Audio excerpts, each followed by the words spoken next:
इसलिए हम परस्पर तंत्रता को गहनतम खोज मानते हैं। उससे बड़ी कोई खोज नहीं। उस खोज के लिए दो ही सूत्र ध्यान में रखना जरूरी है, एक तो सजगता और मौन। क्योंकि सजग तुम रहोगे तो यहां और अभी जो मौजूद है उसका तुम्हें अनुभव होगा। अगर मौन तुम रहोगे तो ही तुम सजग रह सकोगे, नहीं तो विचार तुम्हें या तो अतीत में ले जाते हैं या भविष्य में। एक बड़ी प्राचीन कथा है, शायद तुमने कभी पढ़ी हो तो भी तुम समझ ना पाए होगे, क्योंकि वो कहानी इस ढंग से कही गई है तो उसे अज्ञानी पढ़े तो मनोरंजन समझें, ज्ञानी पढ़े तो जीवन का परम रहस्य बन जाए। तुमने बैताल पच्चीसी का नाम सुना होगा। तुम कभी सोच भी नहीं सकते कि वो भी कोई ज्ञानियों की बात हो सकती है, बैताल पच्चीसी। पर इस देश ने बड़े अनूठे प्रयोग किए हैं। इस देश ने ऐसी किताबें लिखी हैं जिनको बहुत तलों पर पढ़ा जा सकता है, जिनमें परत दर परत अलग अलग अर्थ हैं, जिनमें एक साथ 2, 3, 4 और 5 अर्थ दौड़ते रहते हैं, जैसे एक साथ 5 रास्ते चल रहे हों, पैरेलल, समानांतर। तो जिसकी जो सुविधा हो, एक छोटा बच्चा भी बैताल पच्चीसी पढ़ के प्रसन्न होगा और परम ज्ञानी भी पढ़ के प्रसन्न होगा। खोजी को मार्ग मिल जाएगा, पहुंचे हुए को मंजिल की प्रतिभिज्ञा होगी। जो नहीं खोजी, नहीं पहुंचा हुआ है, उसके लिए सिर्फ चित्त का मनोरंजन होगा, वो भी क्या कम है। थोड़ी देर को मन बहलाव हो जाएगा। बैताल पच्चीसी की पहली कथा है। 25 कथाएं बड़ी अद्भुत हैं, लेकिन पहली तुमसे कहता हूं। पहली कथा है कि सम्राट विक्रमादित्य के दरबार में एक फकीर आया। सुबह का वक्त था।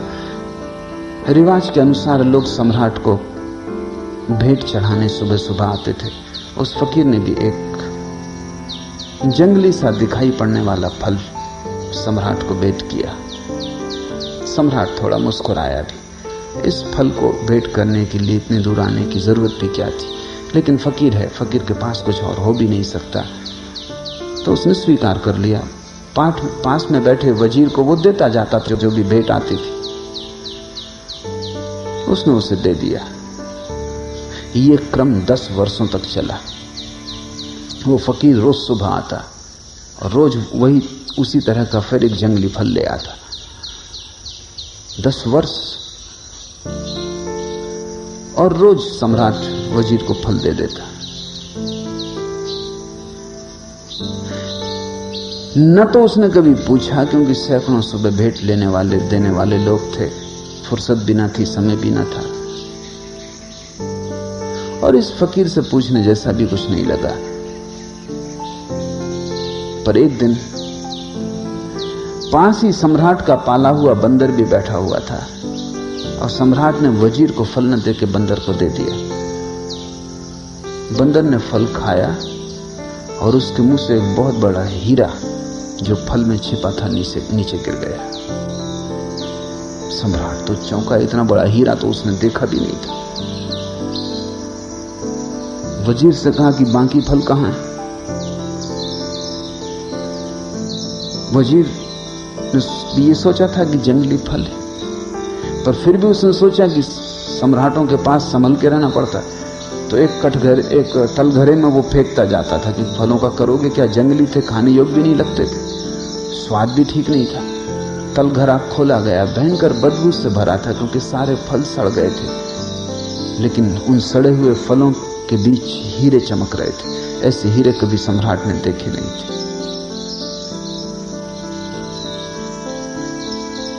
फकीर को कहा कि ये क्या राज, तुम क्या चाहते हो, किस लिए तुम 10 साल से ये भेंट ला रहे हो?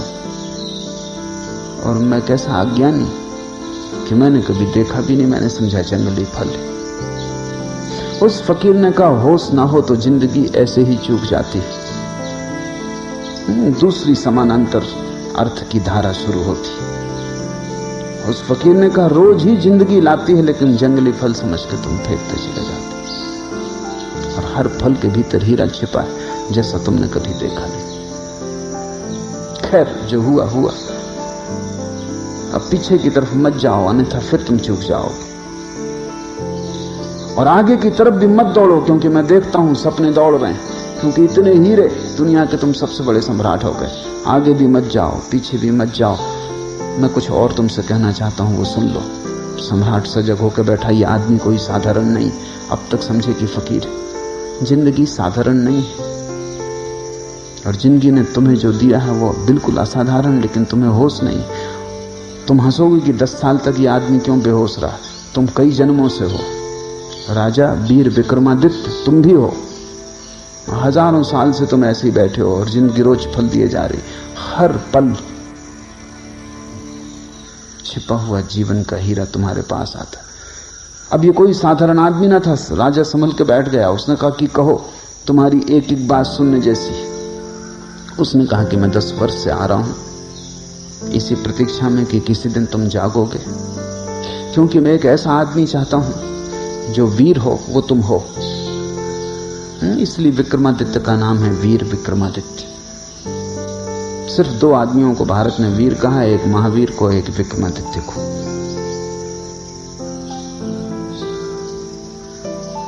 निश्चित तुम वीर हो, इसमें कोई शक शुबा नहीं, लेकिन काफी नहीं है वीर होना। इसलिए मैं चाहता था जब तुम जाग जाओ वर्तमान के प्रति, तब मेरे काम के हो सकते हो। अब दोनों बातें घट गई। अब तुम महावीर हो। होश और साहस। मैं एक बड़े महान तंत्र के कार्य में लगा हूं। उसमें मुझे एक ऐसे आदमी की जरूरत हो जो बहुत वीर हो, जिससे कोई चीज भयभीत ना कर सके, और जो होशपूर्ण हो। अगर तुम तैयार हो तो आज अमावस की रात है, तुम सांझ मरघट पर पहुंच जाओ, मैं तुम्हें वहीं मिलूंगा। वो फकीर तो चला गया। सम्राट ने कई बार सोचा भी कि इस झंझट में पड़ना कि नहीं, लेकिन फिर ये तो कायरता होगी। और ये आदमी ऐसा है कि इसके साथ थोड़े दूर जाने जैसा है। पता नहीं, जैसे हम जंगली फल को फेंकते रहे, पता नहीं मरघट में कौन से स्वर्ग का या मोक्ष का द्वार खुल जाए। तो समझा बुझा के डर भी लगता था। बहादुर से बहादुर आदमी भी डरता है। तुम ये मत सोचना कि सिर्फ कायर डरते हैं, डरते तो बहादुर भी हैं। फर्क क्या है बहादुर और कायर में? बहादुर डरता है तो भी करता है, कायर डरता है भाग खड़ा होता है। डरते दोनों ही हैं। डरने के संबंध में कोई फर्क नहीं, क्योंकि जो डरे ही नहीं वो तो बहादुर भी क्या उसको कहना। वो तो लोहे लकड़ी का पत्थर का बना हुआ आदमी है, वो बहादुर भी नहीं है जो डरे ही ना। डर तो स्वाभाविक है, लेकिन बहादुर डर को किनारे पर रख देता और घुस जाता है, और भयभीत डर को सिर पर रख लेता, भाग खड़ा होता है। खैर, आधी रात विक्रमादित्य पहुंच गया मरघट पर। बड़ा डर लगता था। बड़ी भयंकर रात थी, और साधारण रात नहीं मालूम होती थी। कभी मरघट आया भी नहीं था। महलों में ही सदा रात, अब मरघट सिर्फ शब्द ही था। तुम भी कभी रात, अमावस की आधी रात मरघट जाओ, तब तुम्हें इस शब्द का अर्थ पता चलेगा। शब्दकोश में इसका अर्थ नहीं लिखा है। मरघट एक बड़ी अनूठी घटना है। चारों तरफ रहस्य, भय, खतरा, भूत प्रेत, चीख पुकार, और वो तांत्रिक फकीर अपना मंडल रच के बैठा है, नग्न, खोपड़ियां, एक जिंदा लाश को काट रहा है। उसने सब इंतजाम अपना कर रखा है जो उसे करना है। सम्राट से उसने कहा, आ गए ठीक। यहां से थोड़ी दूर, वो दूर दिखाई पड़ने वाला जो वृक्ष है, वहां एक लाश लटकी हुई है। तुम्हें उस लाश को वृक्ष से उतार के ले आना है, लेकिन ध्यान रखना, सजग रहना और शांत रहना, क्योंकि जरा चूके कि ये कृपाण की धार पे चलना है। जरा चूके कि गए, फिर मैं भी सहायता न कर सकूंगा। धड़कती छाती से विक्रमादित्य उस वृक्ष के पास पहुंचा। वहां बड़ा भय लगने लगा उसे, क्योंकि वहां कोई भी ना था, बिल्कुल अकेला था। और उस बड़ वृक्ष में लाशें लटकी हुई थी, एक नहीं 25। बड़ी बदबू आ रही थी। किसी तरह नाक को अवरुद्ध करके वृक्ष पर चढ़ा, हाथ पैर कप रहे थे, वृक्ष पर चढ़ना मुश्किल था। किसी तरह उस लाश की डोरी काटी, वो लाश जमीन पे धम से नीचे गिरी। न केवल गिरी, खिलखिला के हंसी। विक्रमादित्य के प्राण छूट गए होंगे। सोचा था मुर्दा है तो जिंदा मालूम होता है। जिंदा भी अजीब हालत में है। घबराया हुआ नीचे आया और उससे पूछा, क्यों हंसे, क्या मामला है? बस इतना कहना था कि लाश उड़ी, वापस जाके वृक्ष से लटक गई। और लाश ने कहा कि शांत होना तो ही तुम मुझे उस फकीर तक ले जा सकोगे। तुम बोले, चुप गए। दोबारा लाश को काट के नीचे लाया। बड़ा मुश्किल था चुप रहना, क्योंकि जब आदमी को भय लगता है तब वो कुछ बोलना चाहता, बोलने से भी थोड़ी राहत मिलती। गीत गुनगुनाने लगता है, थोड़ी हिम्मत बढ़ती। मंत्र पढ़ने लगता है, राम राम जपने लगता है। कोई सहारा चाहिए। अब बोलना भी नहीं, शांत भी रहना, भयंकर सन्नाटा और चारों तरफ मौत। शायद आदमी इसीलिए अतीत की सोचता है, भविष्य की सोचता है, क्योंकि डरता है। वर्तमान के क्षण में जीवन भी है और मौत भी, दोनों। क्योंकि वर्तमान में ही तुम मरोगे और वर्तमान में ही जीते हो। न तो कोई भविष्य में मर सकता है और न भविष्य में जी सकता। तुम भविष्य में मर सकते हो, जब मरोगे तब अभी और यहीं वर्तमान के क्षण में मरोगे। आज मरोगे, कल तो कोई भी नहीं मरता। कल तो मरोगे कैसे, कल तो आता ही नहीं। जब मर नहीं सकते कल में, तो जियोगे कैसे? कल का कोई आगमन ही नहीं होता, कल है ही नहीं। जो है वो अभी और यहां। बोले कि चूक जाते हो, सोचे कि चूक जाते हो। बड़ा कस के उसने अपने को रोका। आदमी बहादुर था। मुर्दा नीचे फिर से काट के गिर पड़ा। भयंकर खिलखिलाहट की आवाज आई, छाती कप गई। नीचे उतरा, मुर्दे को कंधे पर रखा, चलने लगा। मुर्दे ने कहा, सुनो, राह लंबी, रात अंधेरी, और तुम्हारा बोझ हल्का करने के लिए एक कहानी कहता हूं। ऐसी पहली कहानी। उसने कहा कि 3 युवक थे, ब्राह्मण।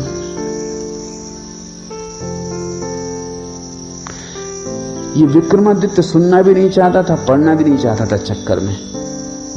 क्योंकि जब तुम सुनो तो पता नहीं बीच में बोल उठो या कुछ हो जाए, या कम से कम सुनने में लग जाओ और जो तुमने संभाल रखा है अपने को वो चूक जाए। क्षण में चूक सकती है बात। मगर इससे नहीं कहना भी ठीक नहीं, क्योंकि नहीं कहते ये लाश उठेगी और फिर वृक्ष पर चढ़ना पड़ेगा, फिर काटो। तो वो चुप ही रहा और वो मुर्दा कहानी कहने लगा। उसने कहा, एक गुरु के आश्रम में 3 युवक थे। तीनों ही गुरु की लड़की के प्रेम में पड़ गए। कहानी में रस आने लगा। प्रेम की कहानी में किसको रस नहीं आता। विक्रमादित्य थोड़ा बेहोश होने लगा। संभाल रहा है, लेकिन उत्सुकता जग गई, जिज्ञासा की, फिर क्या हुआ। तीनों एक से थे, योग्य थे, अप्रतिम थे, प्रतिभाशाली थे। गुरु मुश्किल में था कि किसको चुने। युवती भी मुश्किल में थी कि किसको चुने। कोई उपाय न देखकर युवती ने आत्महत्या कर ली।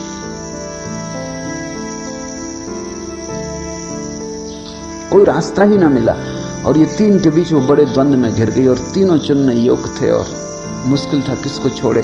और जानती थी जिसको छोड़ेगी वही जीवन भर पछतावे का कारण रहेगा। 2 को छोड़ना ही पड़ेगा, 3 से तो विवाह हो नहीं सकता। बड़ी अड़चन थी, हल कोई था ना। हल न देख के आत्महत्या कर ली। लाश जलाई गई। एक युवक उन 3 में से तो मरघट पर ही उसी राख के पास रहने लगा। उसी राख की धुनी रमा लेता और वहीं बैठा रहता। दूसरा युवक इतने दुख से भर गया कि यात्रा पर निकल गया अपना दुख भुलाने को। घूमता रहेगा संसार में। अब बसना नहीं है, क्योंकि जिसके साथ बसना था वही ना रही। अब घर नहीं बसाना, वो परिव्राजक हो गया, एक फकीर भटकता हुआ आवारा। और तीसरा युवक किसी आशा से भरा हुआ, क्योंकि उसने सुन रखा था कि ऐसे मंत्र भी हैं कि अस्थि पंजर को पुनरुज्जीवित कर दे। तो उसने सारी अस्थियां इकट्ठी कर ली, रोज उनको गंगा ले जाता, धो के साफ करता, फिर ले आकर रख लेता, उनकी रक्षा करता कि कभी कोई मंत्र का जानने वाला मिल जाए। वर्षों बीत गए। जो घूमने निकल गया था यात्रा पर, उसे एक आदमी मिल गया जो मंत्र जानता था। उसने उससे मंत्र सीख लिया, मंत्र का शास्त्र ले लिया, भागा। अब डरा, वो घबराया कि पता नहीं अब अस्थि पंजर बचे भी होंगे, क्योंकि वो तो कभी के फेंक दिए गए होंगे। लेकिन आके आश्वस्त हुआ, अस्थि पंजर बचाए गए थे, उनको संजो कर रखा था उसके साथी ने। उसने मंत्र पढ़ा, वो युवती पुनरुज्जीवित हो गई, पहले से भी ज्यादा सुंदर, मंत्र सिक्त, उसकी देह स्वर्ण जैसी, अभी अभी ताजी,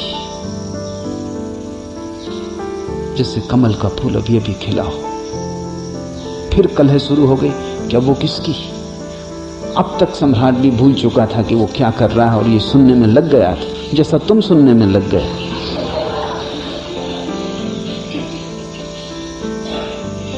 उस मुर्दे ने पूछा कि सम्राट गौर से सुनो, क्योंकि फिर झगड़ा खड़ा हो गया।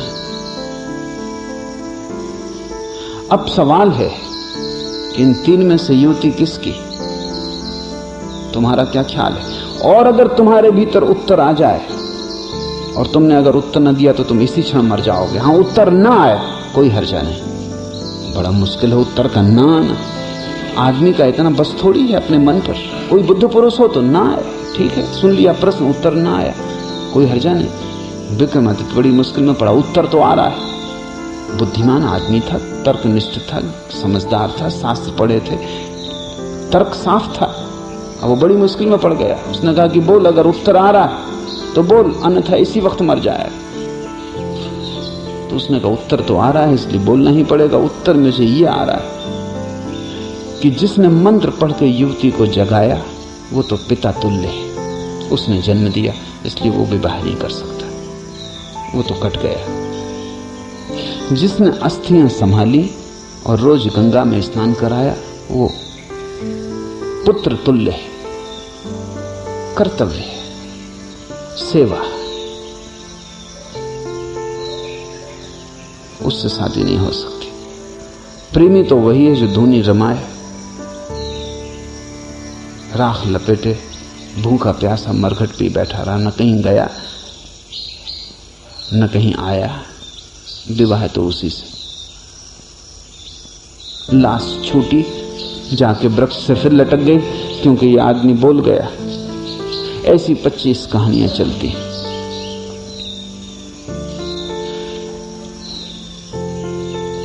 जीवन में तुम चूकते हो जब भी मूर्छा पकड़ लेती, जब भी तुम होश खो देते हो, जब भी जागे हुए नहीं होते, तत्क्षण जीवन का सूत्र हाथ से छूट जाता है।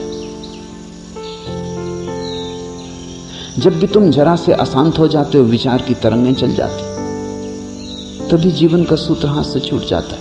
क्योंकि विचार की तरंग और तुम वर्तमान से च्युत, इधर उठी तरंग, उधर तुम हटे वर्तमान से। वो विक्रमादित्य हार गया। वो फिर ऐसी 25 कहानियां चलती हैं पूरी रात, और हर बार चूकता जाता है, हर बार चूकता जाता है। 25वीं कहानी पर संभल पाता है। हर कहानी में ज्यादा हिम्मत बढ़ती है, साहस बढ़ता है, ज्यादा देर तक रोकता है, ज्यादा देर तक विचार की तरंगें नहीं अंकंपित करती। 25वीं कहानी आते आते कहानी चलती रहती है। विक्रमादित्य सुनता रहता है, भीतर कुछ भी नहीं होता। जीवन एक तैयारी है, यहां बहुत कुछ है तुम्हें उलझा लेने को। बाजार है पूरा, मीना बाजार, वहां सब तरफ बुलावा है, उत्सुकता को, जिज्ञासा को, मनोरंजन को। प्रश्न है, विचार की सुविधा है, सोच विचार का उपाय है, चिंता का कारण है, सब तरह के उलझाव हैं। अगर तुम इस सारे संसार से ऐसे गुजर जाओ जैसे विक्रमादित्य उस मरघट से बिना बोले चुप और जागा हुआ 25वीं कहानी पे गुजर सका, तो ही तुम वर्तमान क्षण की अनुभूति को उपलब्ध होगे। अन्यथा तुमने वर्तमान जाना ही नहीं है। तुम वर्तमान से गुजरे जरूर हो, क्योंकि और कोई जगह नहीं जहां से तुम गुजरो, लेकिन बेहोश सोए हुए गुजरे हो।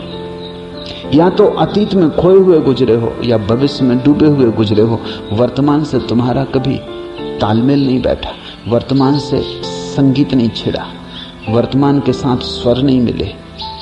वर्तमान से स्वर मिल जाएं, तुम पाओगे एक ही है, अनेक उसके रूप है। एक है सागर, अनेक है